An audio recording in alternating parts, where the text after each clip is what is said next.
Let's see. Ooh, African American history is becoming much more popular in terms of graphic novels. And here's Little Rock Nine, taken from a very personal view of several families. Going up to the school, what kind of reaction they were getting, what kind of political things were happening, what people were saying pro and con. It's become a very, very important story to retell. A lot of people don't get it. They have an appreciation of the benefits they have. Well, some people do, the benefits that we have now, but sometimes they don't have an appreciation of how much it cost us to get those things. A lot of people don't have a connection to what the Civil Rights era was like. Oh, we marched, Well, no, it was also midnight raiders. It was people losing their jobs. It was a lot of violence that never got accounted for. There were juries that dismissed things. So this kind of thing I think is perfect for giving folks everybody an idea of what was going on. I think sometimes personalizing the story is always important. This is Brain Tablet. This was a independent effort, and I happen to have a signed copy. He said, rubbing it into people who don't have one. And this came out in 1992 in Bedford-Stuyvesant Underground Press. It was so hip that it came out with urban versions of the Ninja Turtles. So it was Teenage Hoodlum Nigger Turtles. And these guys didn't care who they said stuff to. And I think that's one of the most important things about some authors, black or white, is that you can be afraid of words, you can be afraid of concepts, but this is a free form, and as it should be. We celebrate freedom of speech, and this we certainly had to. They did a takeoff on the Fantastic Four. Here's the back cover, Fantastic Black Folks. And they used a lot of Afrocentric things to suggest where the characters got their powers and their philosophies. I think it's fabulous, and I'm very lucky to have gotten a copy.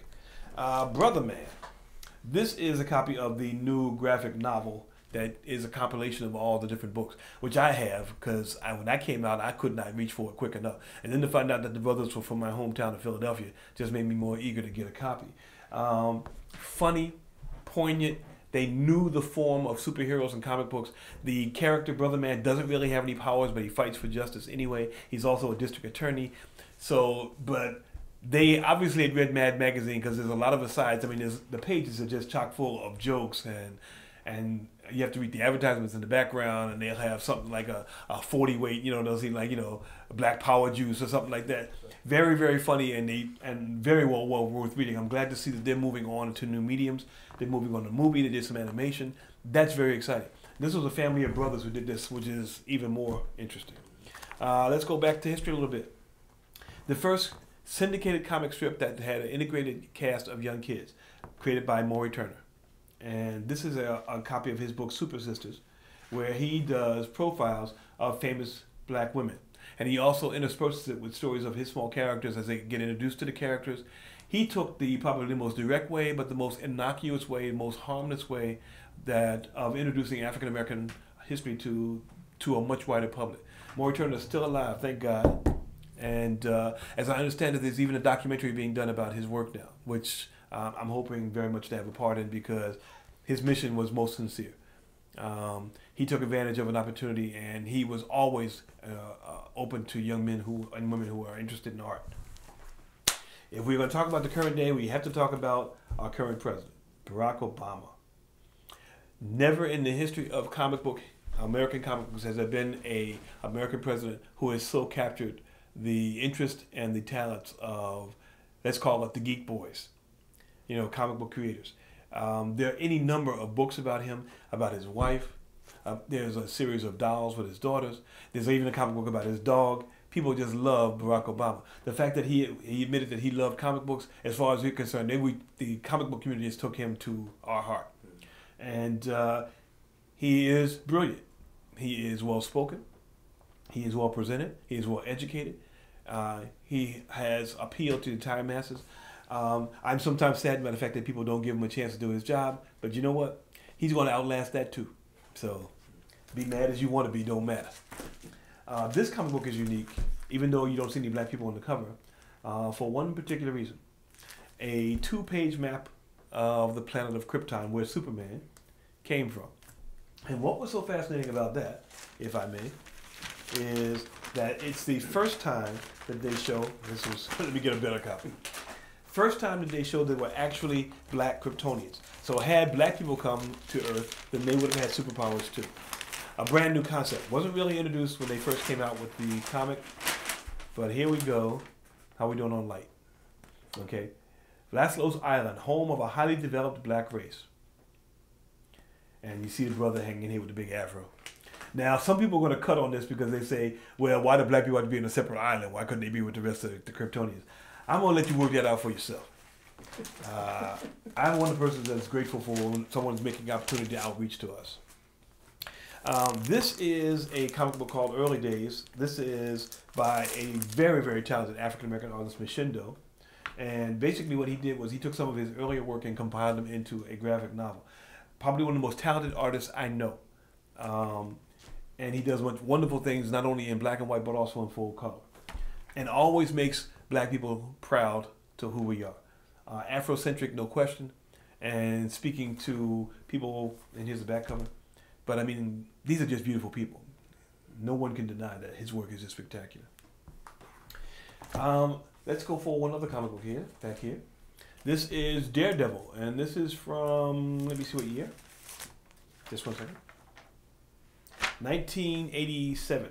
And what made this comic book kind of stand out is, for me, is, as you can see, there's Daredevil, who is the star of the book. And this is one of Tony Stark's guards. He's in a, I'm sorry, this is one of the Black Panther's guards from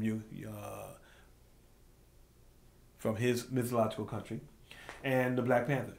And the idea is that one of the things that made this book so special is it actually showed a map of where Wakanda was supposed to be in Africa a couple of times. And it's okay, you know, and that'll switch around because you're always reinventing the legend of the Black Panther, who was the first black superhero a year after Lobo came out. So Lobo predates the Black Panther. A lot of people know about the Black Panther because he's still in the pantheon of comic books now. Few people know about Lobo. And let me see if I got one more thing for you here. Let's go into a current time. Okay. Haunted Tank. This is a comic book series actually from the 1960s, reinvented for the 1990s, and instead of a young white Confederate, young man who was had Confederate blood, his ancestors had fought in the Confederate War, they make the ancestor of the general who is protecting the haunted tank an African American. And the language is raw. As you can see, it's Vertigo. They didn't take the DC title. They went to the more dead title. But it is an issue of dealing with, this is who I am and this is who I was. And both the general as a ghost and the young African American as a present fighter in the Middle East have to come to grips with each other and deal with how they're going to be with this particular fact. So I thought that was very well done. Let me take one more for you here. This is Jam Quacky. This was done right in the middle of the hip-hop era. It was done by Reggie Byron out of Philadelphia, who was a very talented artist and also he's still around creating work. And basically what he did was he took the urban setting and turned all the characters into animals, much like it's been done in African-American folktales for years. So in a way, he really carried on our African tradition in a brand new form. And they are kind of trying to deal with being young people today, trying to create their music, trying to get along with each other. And Reggie was always a straightforward guy. He didn't curse in his books. And he eventually has done a series of books now based on Christian themes. A number of young kids who take their unique powers, which they get from their spirituality, to help kids with gang violence, being approached by people who want to do drugs, sexual abuse. Reggie's really done a heck of a job with that. Let's take a look at a promotional book, which I'm very lucky to get. Okay, Chris Webber, basketball star. And this one he's presented as a superhero. This actually was created by Chris Webber's organization.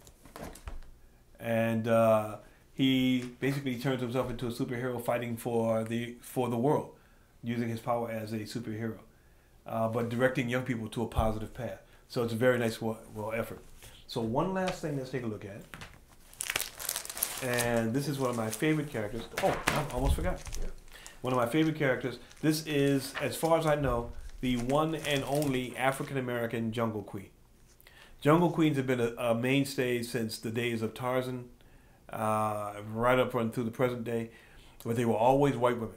This is the first one who was an African-American woman, so I'm very proud and excited about that.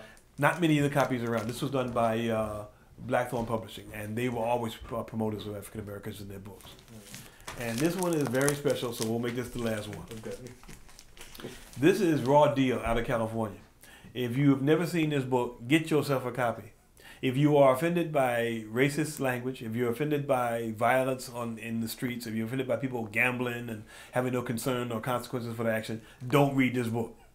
But if you can put your tongue firmly in your cheek and have an appreciation that they did not create this to be a representation of what it should be, but what sometimes is, and it's just something that is funny or can be funny, this is the book for you. I met the publisher of this book at Comic-Con in San Diego, which is the International Comic Book Festival, one year, and they were very easy to find, even though Comic-Con is a very big setting. They had a sheet behind them with the image of one of the copies of their book on it, and the image was of one gang chasing another gang down the street. One of the main characters is here with a tire, not the tire iron, the jack from an old car, chasing a guy down the street. When I saw that, I couldn't stop laughing. But they are very funny guys. And I think that they're, and I think they're even now, they're on the web now, but I think they're even moving to some animation as well.